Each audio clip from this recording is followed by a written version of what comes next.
मंगरुळ येथे विद्युत केबलची चोरी. नदीपात्रातील मोटरवरील विद्युत केबल चोरून चोरांनी केला पोबारा. मंगरुळ येथे नेहरमाळा या ठिकाणी हे नदीपात्र आपल्याला दिसतंय. ह्या नदीपात्रामध्ये मोटर असतात आणि त्या मोटरची जी केबल आहे ती साधारणतः इथून वरती 200 ते 250 फूट अंतरावरती असते. या ठिकाणी रात्रीच्या वेळी केबलची मोठ्या प्रमाणामध्ये चोरी झालेली आहे. ते ग्रामस्थ आपल्या समवेत आहेत. आपण आता त्या नदीपात्रापासून तर त्या खोक्यापर्यंतचं अंतर पाहणार आहोत. एवढं अडचणीचं ठिकाण आहे की इथं दिवसाही भीती वाटते. अशा वेळेला रात्रीच्या सुमारास या ठिकाणी जवळजवळ 13 ते 14 लोकांची केबल चोरी झालेली आहे. इथं जर पाहिलं तर इथं हा स्टार्टर आहे. साधारणतः या स्टार्टरला डबल केबलची गरज असते. इथं आपल्याला दिसतंय ही जी केबल पडलेली आहे ही केबल सोलून याच्या आतलं जे कॉपर आहे ते कॉपर चोरून नेलेलं आहे. आपण पाहू शकता किती मोठ्या प्रमाणामध्ये, म्हणजे हे अंतर जर पाहिलं आणि ह्या केबलचा एरिया पाहिला, त्यामध्ये हे सोयाबीनचं पीक आहे. त्या पिकामध्ये रात्रीच्या वेळेला ही लोक बसतात, केबल तोडतात, ती सोलून तिचा वरचा कवर इथं टाकून आतलं कॉपर घेऊन जात असतं. ज्या शेतकरी ग्रामस्थांच्या या केबल आहेत, साधारणतः यांनी ह्या नदीवरती केबल टाकून 2, 3, 4 किलोमीटरपर्यंत आपल्या शेतासाठी पाणी नेलेलं असतं आणि त्यांची केबलची चोरी झाली आहे. दादा, तुमचं नाव काय आहे? पंढरीनाथ महादुल आमकडे. काय झालं आहे? तुमची किती केबल होती? सर, आमची कमीत कमी 200 फूट केबल. साधारणतः तुम्हाला कधी समजलं का आपली चोरी झालेली आहे? सर, सकाळी आमचा मुलगा आणि शेजारी आमचे जनावरांचं खाणं काढण्याकरता माणसं वावरात आली असताना त्यांना हा प्रकार उघडकीस आला. तुमच्या किती मोटर होत्या? आमच्या 2 मोटरी होत्या. दोन्ही मोटरांची म्हणून आमचे 150 ते 200 फूट केबल चोरीला गेलेली आहे. आणि हा प्रकार पहिल्यांदाच नाही घडलेला साहेब. हा अशा 2-4 वेळा झालेला आहे. असं याच्यावरती प्रशासनाने कोणतं तरी कायमस्वरूपी उपाययोजना करावी. अन्यथा शेतकऱ्याला अशा जर नुकसान प्रत्येक वेळेस जर झालं तर शेतकऱ्यांनी कोणाकडे बघायचं? कारण नेहमीच अशा चोऱ्या जर झाल्या. किती वेळा झालेल्या याच्यापूर्वी? माझी वैयक्तिक 3 ते 4 वेळा केबल चोरीला गेलेली सर. आणि प्रत्येक वेळेला 10 ते 15 हजार रुपयाचं नुकसान होतं. दरवर्षी वर्षातून 2-2, 3-3 वेळा जर केबल चोरीला जातात. आम्हाला केबल टाकल्याशिवाय पर्याय नाही, कारण शेताला पाणी देणं आमचं गरजेचं आहे आणि त्याला पर्याय पण नाही. मग आम्ही करायचं काय? लाईट पण रात्रीचं असते. रात्रीचं एवढं नदीच्या पात्रामध्ये भयानक परिस्थितीमध्ये आम्ही दिवसा जायला घाबरतोय. इथं रात्रीचं चोऱ्या होतात. ते म्हणजे काहीतरी खबरदारी घेतली पाहिजे किंवा शेतकऱ्याला काहीतरी प्रशासनाने नुकसान भरपाई दिली पाहिजे. नेहमी जर असं प्रकार होत असेल तर आम्ही काय करायचं? आम्ही कवर खर्च करणार आहे? एकतर शेतीचं उत्पन्न पण लिमिटेड आहे. तेच उत्पन्नातून सगळं खर्च भागवायचा, सगळं उदरनिर्वाह चालवायचा. खूप अवघड परिस्थिती आहे सर. सदर रात्री ह्या ज्या केबली चोरल्या गेलेल्या आहेत याच्यामध्ये काही केबल इथं सोलून पडलेले आहेत आणि काही केबल सोबत घेऊन गेलेले आहेत. कारण इथं सोलून पडल्यात त्याच्यापैकी सगळ्या केबल नाही आहेत. म्हणजे जितक्या चोरीला गेल्या त्याच्यापैकी सगळ्या केबल इथं नाही आहेत. काही सोलून इथं पडल्यात. जेवढ्या सोबत नेत आल्या तेवढ्या सोबत घेऊन गेलेले आहेत. किती साधारणतः एका केबलचं वजन किती असतं? किती फूट असते? साधारणतः 2-250 किलोच्या आसपास केबल येते. आणि ती जर खरेदी करायला गेलो आपण तर त्याची किंमत किती असते? आता आम्ही पाठीमागच्या वेळेस 32,000 रुपयाची केबल आणली होती. आणि सरलाच मोटरला कॉपरच लागतात. इथनं खाली आमच्या 3-3 किलोमीटर लाईन आहे. एवढ्या लांब पाणी जायचं बोललं की कॉपर लागतं. आणि एका मोटरला साधारणतः 2 कॅबल पट्ट्या लागतात. सिंगल कॅबल पट्टीत मोटर जात नाही. आणि मोटरला जिथं पाणी असेल तिथे ढकलावं लागतं. त्यामुळे केबलचं प्रमाण साधारणतः लांबच राहतं. फुटाची साधारणतः 1 पट्टी असते. 1 पट्टी असल्यामुळे 400 फूट केबल चोरीला गेलेली आहे आमची. आणि हे वर्षातून आता ही दुसरी वेळ आहे. दर वर्षातून 2 वेळा केबल चोरीला गेली. जर 60,000 रुपयाची केबल टाकायची बोलल्यावर असं काही त्याच्यात लाईट बिल, केबल हे सगळं म्हणल्यावरती एवढं ॲडजस्ट नाही होत. प्रकाश लामखडे आपल्या समवेत आहेत. प्रकाशजी, आता याच्यावरती तुम्ही काय उपाययोजना करणार आहात? साधारणतः किती रुपयाची ही सगळी चोरी असेल आणि किती शेतकऱ्यांच्या केबलची चोरी रात्री झालेली आहे?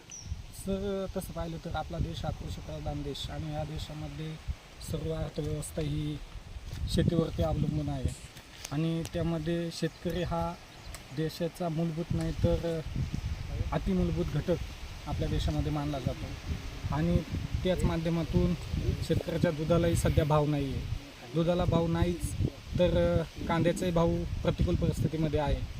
दुधाचे दर पडलेले आहेत. त्याच पद्धतीमध्ये लाईट बिल असेल, पाणीपट्टी असेल, ज्या शेतकऱ्यांचे आज केबल चोरीला गेलेले आहेत, प्रत्येक शेतकऱ्याचे 30, 32, 25, 28 अशा किमती त्या केबलींच्या आहेत.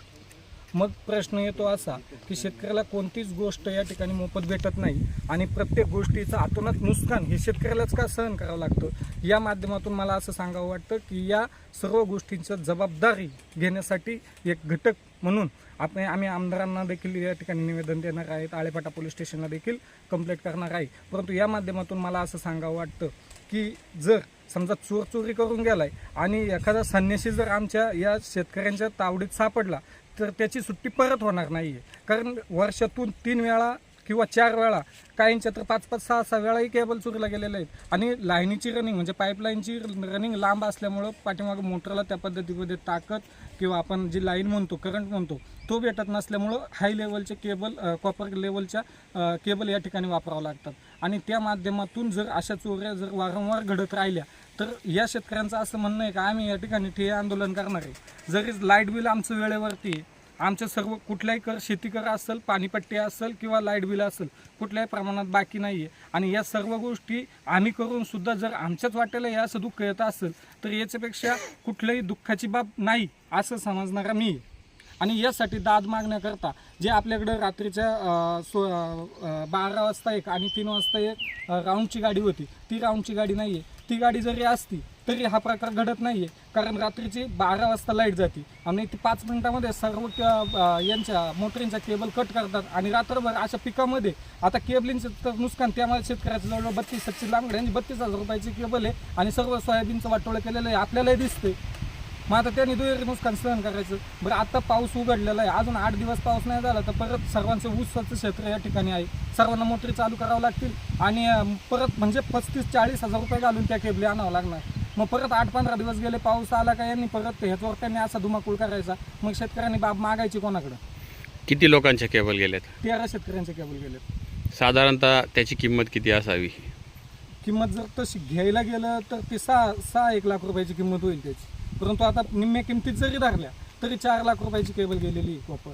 आता ही सगळी केबल जर लोड करून आणायची म्हणलं तर छोटा हत्ती लागेल. परंतु ही केबल आत्ता राहिली फक्त 25 किलो प्लॅस्टिक, फक्त कॉपर सगळं त्यांनी सोलून नेलंय आणि काही घेऊन नाही गेलेत आणि अजूनही एक ठिकाणी असं ढीग पडलेलं आहे. पाठीमागं बोर आहे, केबल कट करून बाकी केबल आतमध्ये सोडून दिली. परत गुंडाळून ठेवली केबल आणि कुठल्याही प्रकारचा अंकुश नसल्यासारखी ही घटना चालली बरेच वेळा चोऱ्या झालेले आहेत. बरं, इथं लपन नाही सर, खऱ्या अर्थानं एवढं बिबट्याची भीती आहे. खाली सर्पदंशाचा आपल्या तालुक्यामध्ये प्रमाण एवढ्या पद्धतीत डायरेक्ट रात्रीचं जाणं म्हणजे अशक्य बाब शक्य करून दाखवतात ते. म्हणजे दाद मागायची कोणच्याकडे हा प्रश्न आमच्याही पुढे पडलेला आहे. जर हे बंद नाही झालं तर इथून पुढे आम्ही पाणीपट्टी आणि लाईट बिल ही कोणत्याही प्रकारचं शासनाचं कर आम्ही भरणार नाही, हे आम्ही सर्व शेतकऱ्यांनी संमतीने ठरवलेलं आहे. लागली आता ते उसाला भरणी करायची का या कॅबली आणि बसायचं. किती वेळा गेली? 5 वेळा गेली आमची कॅब. आमची वैयक्तिक 5 वेळा केबल गेली. पाडव्याला गेली होती कॅब. ह्या पाडव्याला गेली आता तर. किती वेळ झालाय पाडव्याला कॅबल जाऊन? पण त्यावेळेस अशी एकच जात असेल. आता मोठं कशाची एक असं नाही बरेच गेले होते थोडीवर. पण काही ठुलच नव्हतं इथं काही. तेव्हा पण गेलते. घेऊन गेले होते सगळे केबल घेऊन गेले.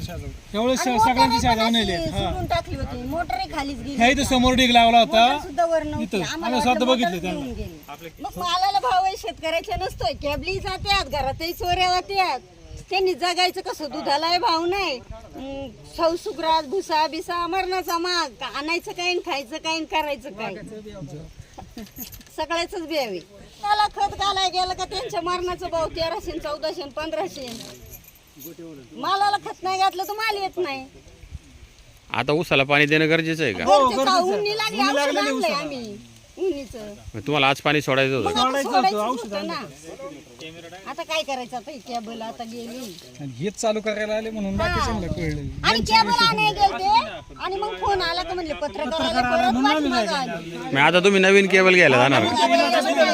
याला दुसरं काय पर्याय काय दुसरा. ज्या वेळेला मंगरुळच्या हद्दीमध्ये नेहरमाळा या ठिकाणी या केबलची चोरी झालेली आहे. 13 ते 14 लोकांना आत्तापर्यंत कळलेलं आहे. अजून किती लोकांच्या केबल चोरीला गेलेल्या असतील याची कल्पना नाही आहे. त्याचं कारण असं आहे की या नदीवरती मोटर टाकणारा जो शेतकरी असतो तो साधारणतः लांबचा असतो, तो जवळचा नसतो. कारण तो इथून पाणी नेत असतो आणि एका लाईटच्या खोक्यापासून नदीपर्यंतचं अंतर आपण पाहिलं तर 200 ते 250 फूट आहे. साधारणतः इथं 13 ते 14 लोकांच्या जर चोरी झाल्या असेल तर याची किंमत काही लाखामध्ये जाते. गोष्ट वाटायला आपल्याला फार छोटी वाटते, परंतु ती ज्याचं जातं त्याला कळतं असं म्हटलं जातं.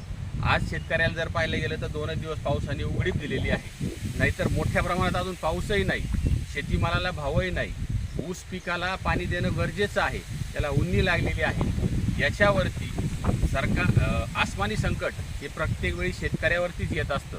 कारण शेतकरी हा कसाही गेला आणि कुठेही गेला तरी त्याला न्याय मिळत नाही आहे. आज शासन असं म्हणतं की नैसर्गिक जर आपत्ती आली तर आम्ही शासन भरपाई देऊ, परंतु ही जी आपत्ती आहे ही नैसर्गिक आपत्तीपेक्षाही मोठी आहे. कारण आज या लोकांना खिशात पैसा असो किंवा नसो, आज केबल आणून मोटर चालू करून आहे तो माल जगवणं फार गरजेचं असतं. याच्यावरती शासनानं, पोलिसांनी असू द्या, महसुलाने असू द्या, या शेतकऱ्याला न्याय देणं आज खऱ्या अर्थानं गरजेची गोष्ट आहे. कारण कुणाचाही दोष नाही आहे. या ठिकाणी पाहायला गेलं तर चोर चोरी करून जातोय, तो स्वतःचा प्रपंच चालवतोय, परंतु शेतकऱ्याचा प्रपंच या ठिकाणी उघडा पडण्याचं काम होत आहे. मायबाप सरकारने या गोष्टीकडे लक्ष दिलं पाहिजे की किमान या शेतकऱ्यांना नुकसान भरपाई तरी मिळाली पाहिजे. गणेश तोरे, शिवनेरी संवाद, मंगरुळ.